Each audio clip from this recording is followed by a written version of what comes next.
We have more for your ears only. I'm Eddie Robinson. I'm David Alpern with this quote from the news. You did nothing wrong and you were a child and he took advantage of that. You're better off just staying away from him. I think there might have been others.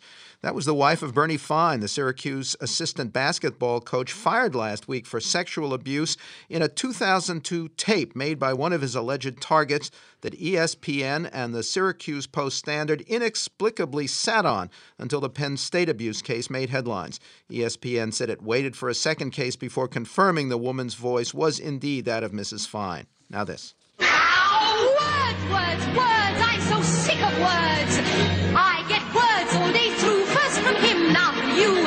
Is that all you blighters can do?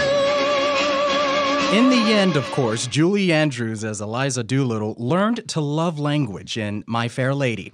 And knowing the right words should be even more important in our digital age, when so many relationships are conducted online in writing, albeit with an ever-expanding assortment of cyber shortcuts like LOL for laughing out loud, BTW for by the way, OMG for oh my god, and WTF for what the, you know.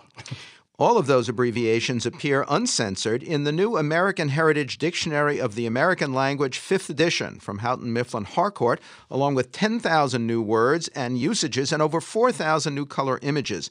But in the digital age, with so much search power at your fingertips, with PCs, tablets, and cell phones, is there really much future for a dictionary that weighs a ton, metaphorically speaking? To talk about it all, for your ears only, we're joined now by Steve Kleinedler, executive editor of AHD5E. Welcome to our program.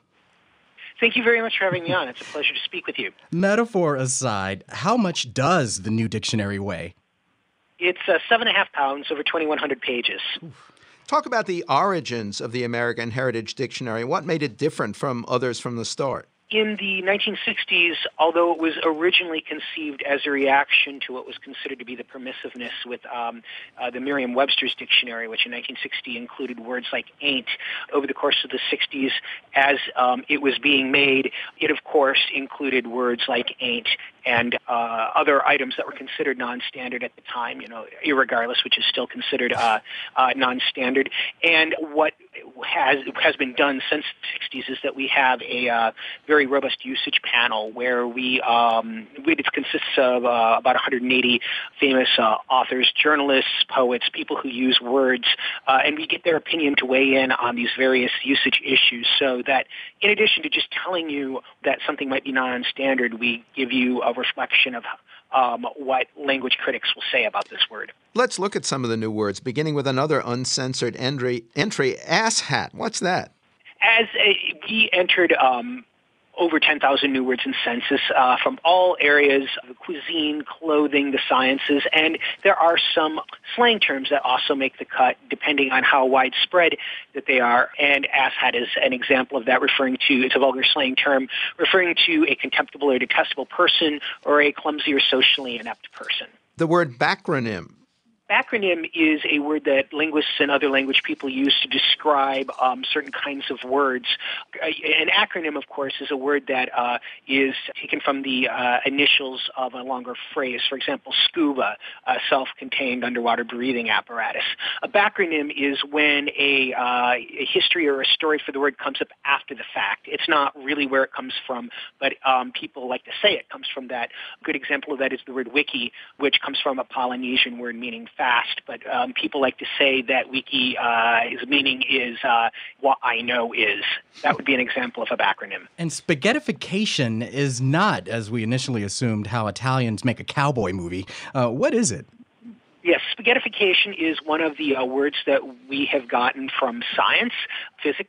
This is the process by which when you have an extremely dense matter in the universe, like a black hole, as it sucks matter into it, that matter becomes extremely thin and elongated, and physicists have dubbed that process spaghettification. You also make some minor changes in definition reflecting major changes in society and culture. For example, the word widower, and from some very personal experience.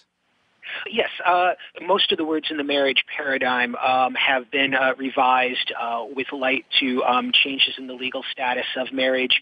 The definition of widower was once a man whose wife has died and who is not remarried, and that has been revised to a man whose spouse has died and who is not remarried. As you mentioned, the personal connection to me is I am, in fact, a widower. My spouse, who was a husband, died back in 2009, about 2 months after I had edited this entry along with the rest of the staff. So it kind of became sort of as I would make corrections in our other titles, sort of a surreal thing to edit.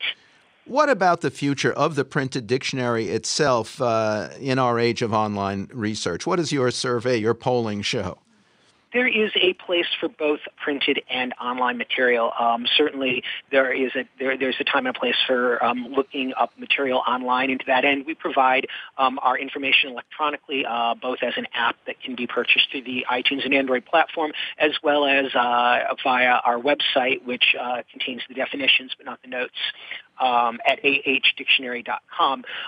But it is also the case that people, especially people who are raised using a print dictionary, still enjoy doing so. It's a very lush, rich, beautiful text in full color with thousands of photographs. And invariably, when you look up a word, you kind of get lost in the pages and you start thumbing around and you start finding information about other words that you weren't even thinking about when you set out to look up the initial word. Steve Kleinedler is executive editor of the American Heritage Dictionary of the English Language, 5th edition, from Houghton, Mifflin, Harcourt. Now another view of the subject by Johnny Mercer and Richard Whiting from the 1937 film Ready, Willing, and Able. You're just too marvelous. Too marvelous for words. Too marvelous for words. Like glorious. Like glorious. And glamorous. Glamorous. And that'll stand by amorous. And this has been For Your Ears Only.